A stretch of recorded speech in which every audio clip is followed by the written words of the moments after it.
काळामध्ये मोबाईल सोडून या गोष्टी फार दुर्मिळ झालेल्या आहेत आणि अशा ही काळामध्ये शाळेनं मला इथपर्यंत घेऊन आता हा उपक्रम राबवला याबद्दल शाळेचे सुद्धा मी या निमित्तानं अभिनंदन करतो. ह्या कुठल्याच प्राण्यांना लेग्स नाही, तिथून लेग्स चालू होतात.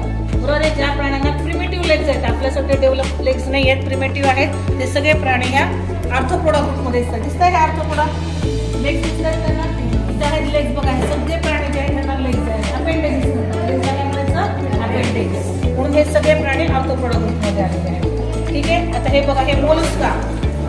मोलस्का म्हणजे ज्यांची बॉडी एकदम सॉफ्ट आहे, जसे गोगल काय उदाहरण असेल ना तुम्हाला, स्नेल सारखे सगळे प्राणी ज्यांची बॉडी एकदम सॉफ्ट आहे, मस्क्युलर आहे, असे सगळे प्राणी ह्या मोलस्का फायलम मध्ये येतात. दिसतंय तुम्हाला बघा, ह्याच्यामध्ये राहणारे गोगल गाय, हे शंख दिसतंय, आतमध्ये स्नेल राहतो नाही ना. हे बघा, हा काय आहे रे?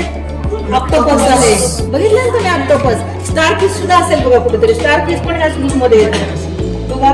तो तिथे साईडला मॅडम स्टारफिश खाली खाली नाही, तो हे दिसतो इकॅनोडर्मेटा, म्हणजे तो हा आहे, खेकडा आहे तो. हा स्टारफिश इथे खाली आहे बघा, बघून घ्या. स्टारफिश दिसला, मोठ्या ग्रुप मध्ये येतो, मोलस्का फायलम मध्ये येतो. बरोबर आहे. त्याच्या नाव इकॅनोडर्मेटा, म्हणजे इकॅनो